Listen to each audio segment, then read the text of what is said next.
Assalamualaikum warahmatullahi wabarakatuh. Kita bertemu lagi di mata kuliah Teknik Fondasi. Pada bagian kali ini kita akan mempelajari tentang kapasitas dukung kelompok tiang.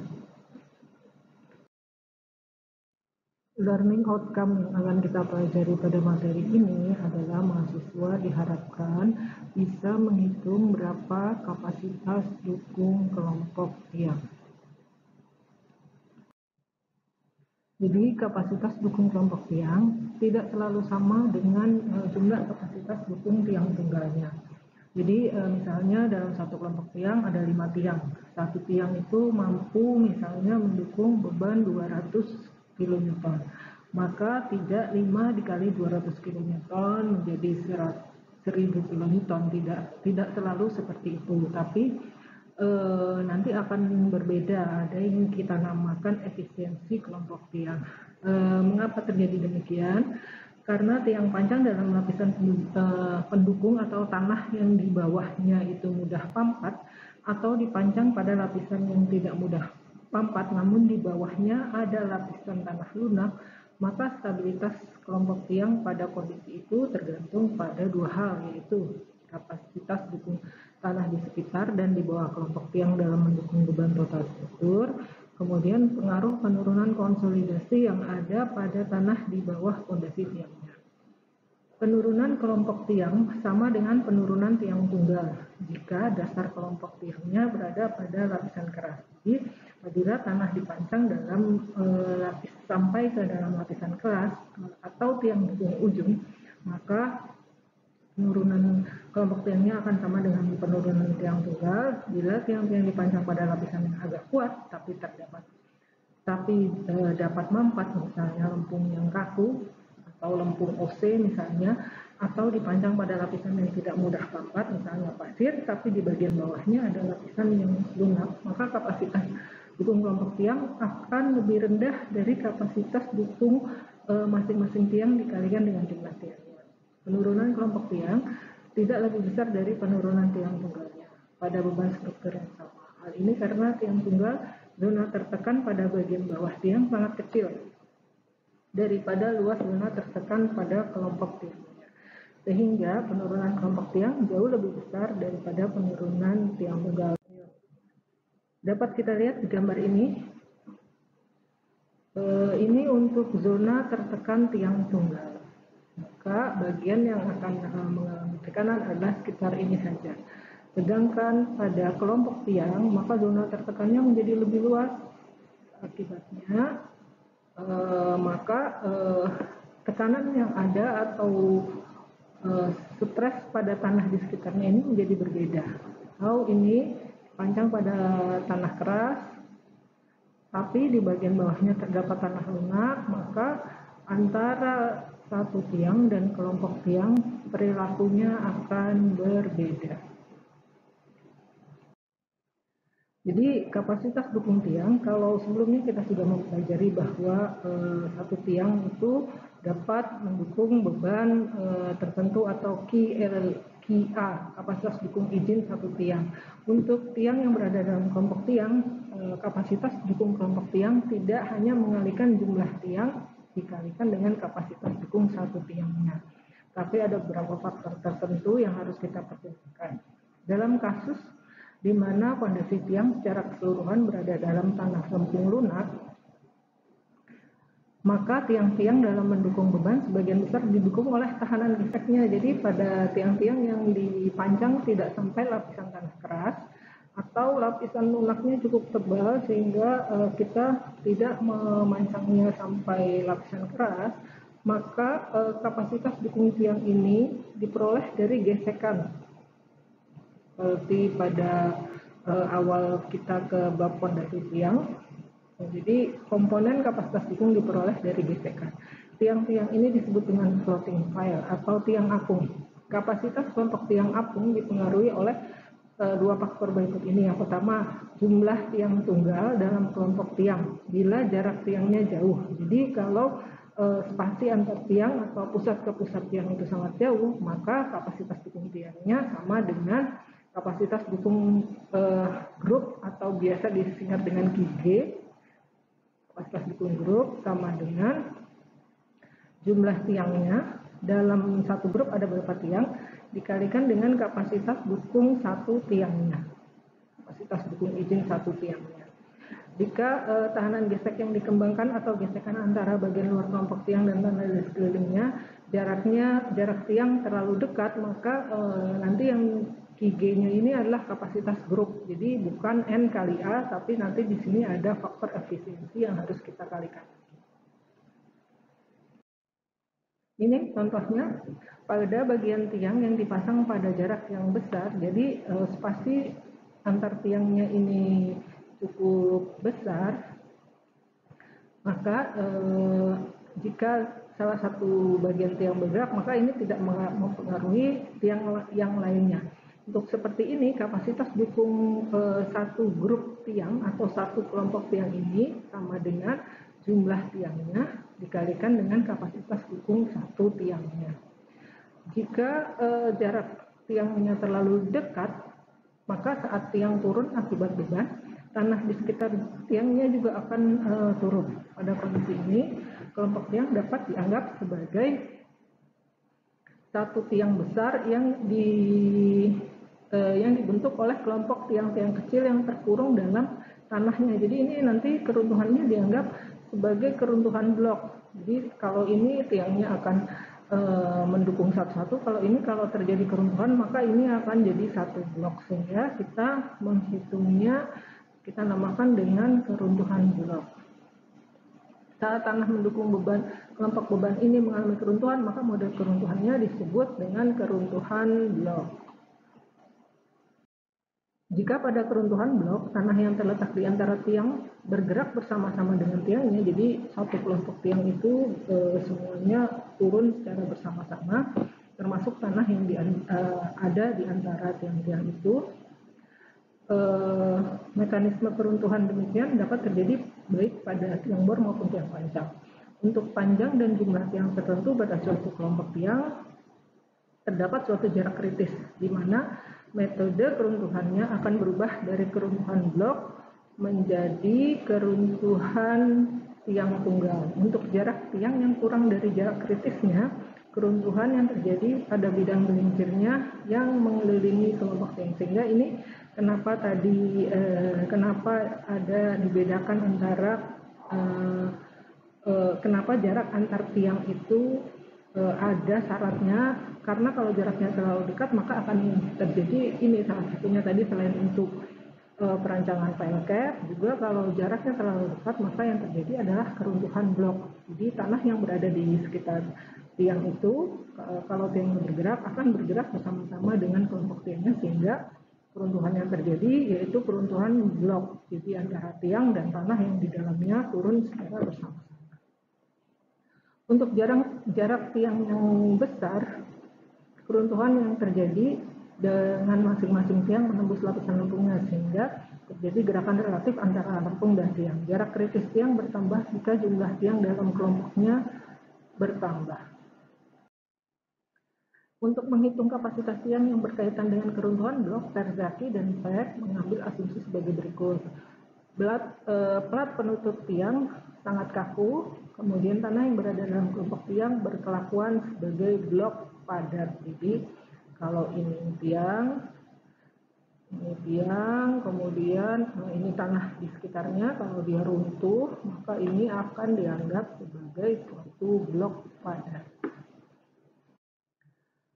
Dengan asumsi tersebut, maka keruntuhan blok dapat dianggap sebagai pondasi dalam dengan kapasitas ultimate yang dinyatakan oleh persamaan dari Terzaki dan Peck. Jadi kalau ini kelompok tiang, kemudian terjadi keruntuhan blok, maka kapasitas dukung dari tiang-tiang ini, misalnya ini tiangnya ada 12 tiang, maka kapasitasnya bukan 12 atau jumlah tiangnya sama dengan 12 dikali dengan kapasitas dukung satu tiang. Tidak, tapi yang kita hitung adalah satu blok ini. Blok ini mempunyai lebar B yaitu jarak dari tiang terluar sampai tiang terluar lainnya. Jadi ini kalau tiang terluar sampai tiang terluar lainnya ini B Yang ini L, panjang dari tiang terluar sampai tiang terluar lainnya. Jadi dianggap sebagai blok. 2 kali D, D-nya itu adalah kedalaman penembusan tiang. B plus L, B itu lebar, L-nya panjang, dikali C. C adalah kohesi tanah yang ada di sekeliling sini. Kohesi tanah yang ada di sekeliling sini. Ditambah 1,3 CB. CB adalah kohesi tanah di bagian bawah. Jadi ya, kita tahu bahwa tanah itu kadang-kadang berlapis-lapis. Kalau tiangnya misalnya ini lapisan tanah, ini punya C1, ini C2, ini C3, maka CB adalah kalau tiang dipancang sampai ke dalam ini, maka CB adalah C yang ada di bagian dasar. Kemudian NC adalah faktor kapasitas dukung dari terjadi D kali L. Jadi ini seperti kita menghitung fondasi dangkal, dia bentuknya seperti blok. Jadi tidak dianggap satu tiang dikali jumlah tiang, tapi dianggap keruntuhan satu blok. Ini namanya keruntuhan blok. Jadi kapasitas dukung kelompok tiangnya ini sama dengan 2D B plus L kali C tambah 1,3 kohesi di bagian dasar kali NC B dikali 2. Kemudian dalam menghitung kasus kelompok tiang, maka dipilih hal-hal berikut. Jika kapasitas kelompok tiangnya atau key group lebih kecil daripada kapasitas dukung tiang tunggal dikalikan dengan kapasitas dukung ultimate satu tiang, maka yang kita pakai adalah key G. Jadi kita hitung 2 kali, misalnya sudah diketahui satu tiang itu mampu mendukung beban 200 kN. Dalam suatu kelompok tiang ada 10 tiang, maka kapasitas dukungnya sama dengan 10 kali 200. Jadi dalam satu kelompok tiang itu mampu mendukung beban 2000 kN. Kemudian kita hitung dengan anggapan bahwa dia terjadi keruntuhan blok. Itu kapasitas dukung grupnya berapa yang tadi kita hitung dengan rumus sebelumnya. Mana yang lebih kecil, yang kita gunakan adalah yang lebih kecil itu. Jika dari hasil hitung N dikali QU itu lebih kecil daripada kapasitas dukung grupnya, maka yang kita pakai yaitu NQU. Jadi intinya di sini kita ambil kondisi yang paling kecil di antara dua kondisi. Umumnya, model keruntuhan blok terjadi apabila rasio jarak tiang dibagi dengan diameternya. Jadi, jarak tiang atau spasi tiang dibagi dengan diameternya kurang dari 2.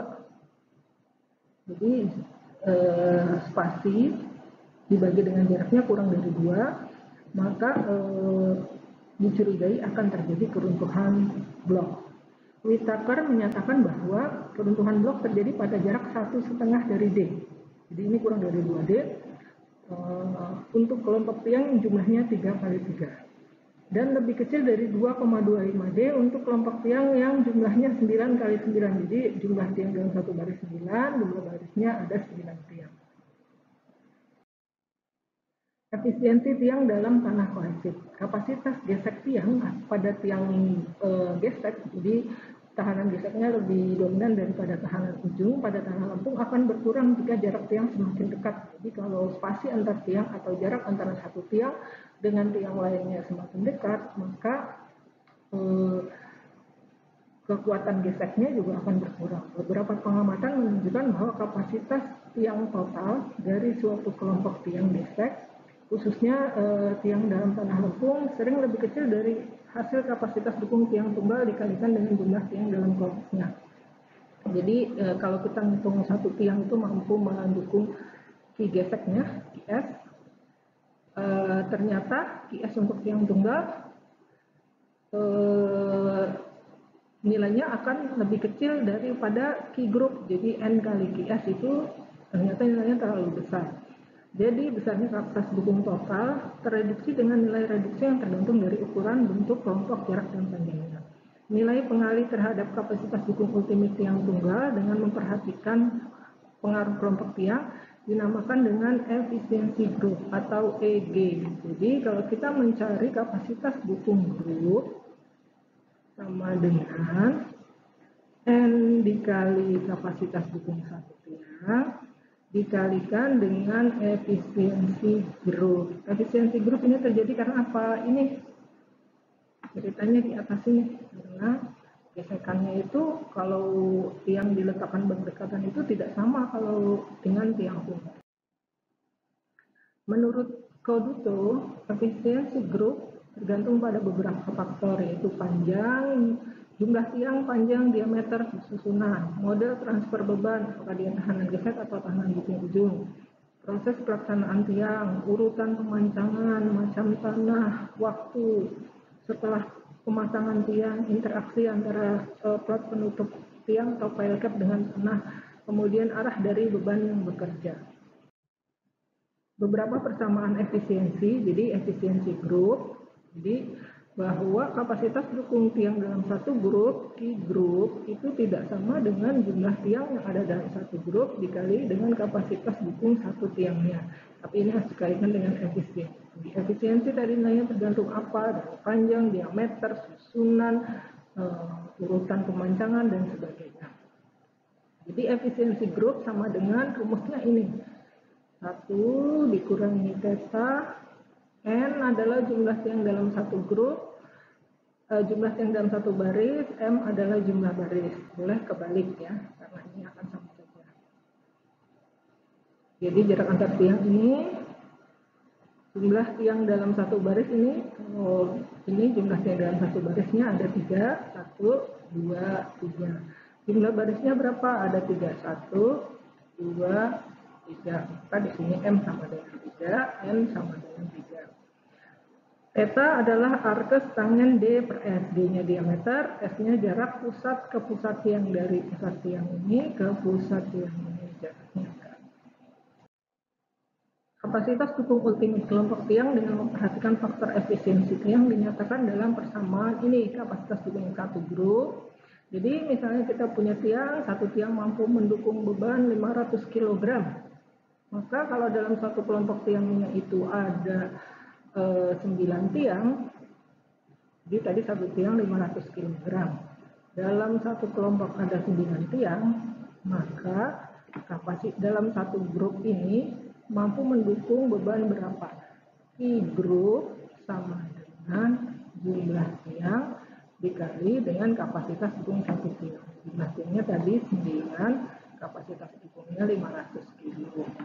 Nah, ini masih dikalikan dengan efisiensi. Faktor efisiensinya dihitung dari apa? Tadi dihitung dari jumlah tiang dalam satu baris, jumlah baris, kemudian perbandingan rasio antara spasi dengan diameter. Atau efisiensi grup bisa kita hitung juga dari persamaan ini. Q aksen adalah kapasitas dukung ultimate tiang tunggal. QU adalah kapasitas dukung ultimate dari hitungan tiang tunggal. Ini perancangan untuk tiang tunggal.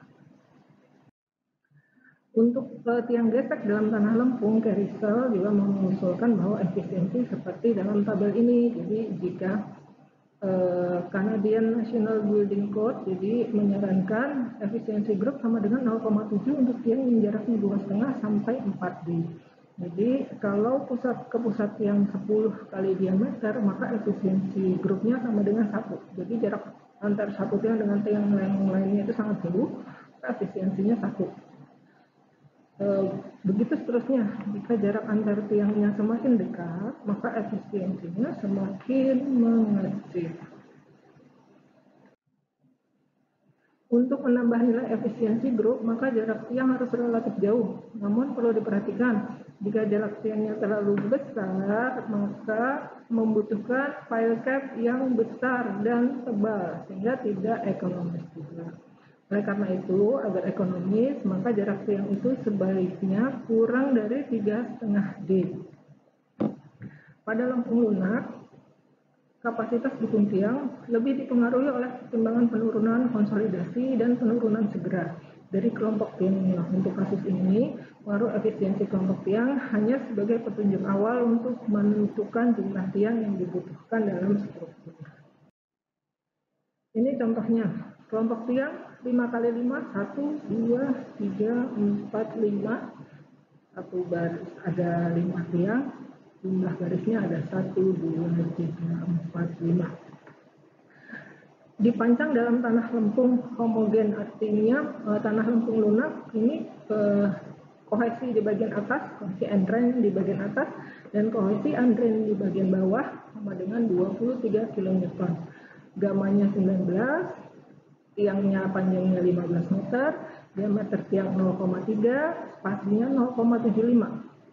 Ukuran panjang kelompok tiang, jadi ini kita hitung L dan B-nya. L ini B, dari luar ke luar, caranya menghitung bagaimana.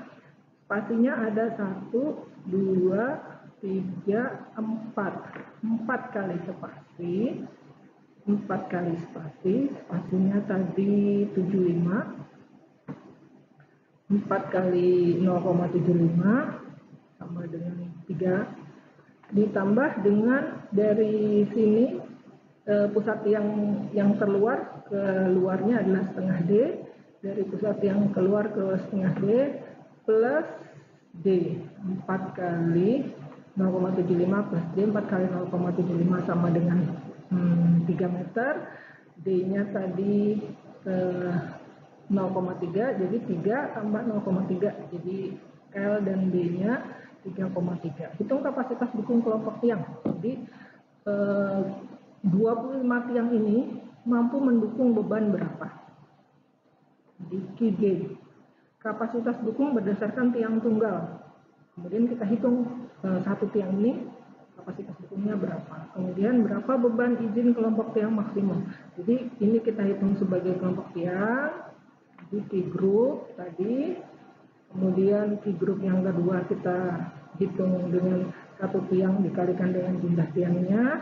Nanti kita pilih mana di antara ini yang paling kecil. Jadi perlu dicek keruntuhan blok tadi. Syaratnya keruntuhan blok adalah spasi dibagi diameter kurang dari angka tertentu. Jadi ini 0,75 dibagi 0,3, ini spasi, ini diameter 2,5, bisa terjadi keruntuhan blok.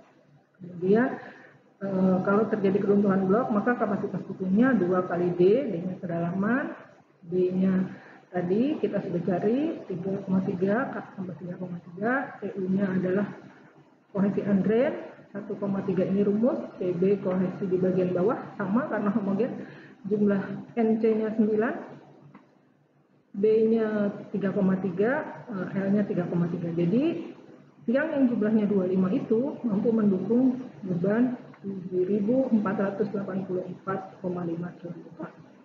Maka kalau faktor amannya 3 dibagi dengan 3, metode ini disebut metode ASD, Available Strength Design. Nanti untuk sekarang yang berkembang adalah LRFD, Load Reduction Factor. Kemudian kapasitas dukung izin berdasarkan tiang tunggal. Nah, ini kita cari satu tiang itu mampu mendukung beban berapa. Ini-nya 23, maka kalau kita pakai metode alfa, alfa CU dikali AS, S-nya sama dengan ini, kapasitas tahanan geseknya ini, tahanan ujungnya ini, kita jumlahkan nanti. Karena tahanan geseknya lebih besar daripada tahanan ujung, ini kita abaikan, jadi kapasitas dukungnya 318. Jumlah tiangnya tadi ada berapa? Ada 318, kemudian faktor amannya 2,5, jadi satu tiang mampu mendukung beban 127,5. Tadi ada berapa tiang? Ada 25 tiang.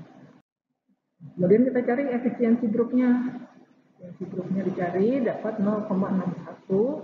0,61, jumlah tiangnya ada 25, satu tiangnya mampu mendukung beban 127. Jadi 25 tiang itu mampu mendukung 1950.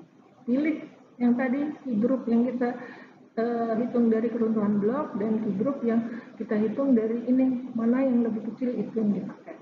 Ternyata yang terkecil adalah ini, jadi kapasitas dukung tiang terhadap kapasitas dukung kelompok tiangnya 1950.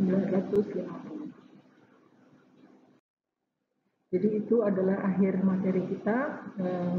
Saya ringkas lagi, di materi ini kita mencari kapasitas dukung kelompok tiang. Jadi kalau tiangnya jumlah tertentu 10, 20, 30, 30 tiang itu mampu mendukung beban berapa. Itu yang kita cari di materi ini. Cara mencarinya ada dua. Pertama, dianggap terjadi keruntuhan blok. Yang kedua, dari kalau keruntuhannya per satu tiang, nanti kita kalikan dengan jumlah tiang, dikalikan dengan efisiensi tiang. Kenapa ada efisiensi tiang? Karena kapasitas dukung satu tiang itu tidak sama dengan kelompok tiang, karena dipengaruhi oleh jarak, oleh diameter, pengaruh pemancangan tiang yang satu terhadap tiang yang lain akan mengganggu tanah di sekitar. Jadi itu kapasitas dukung kelompok tiang ada dua, jadi key group bisa kita cari dari keruntuhan blok atau kita cari dari kapasitas dukung satu tiang dikalikan jumlah tiang dalam satu kelompok tiang dikalikan dengan efisiensi tiang. Untuk materi kali ini saya akhiri. Assalamualaikum warahmatullahi wabarakatuh.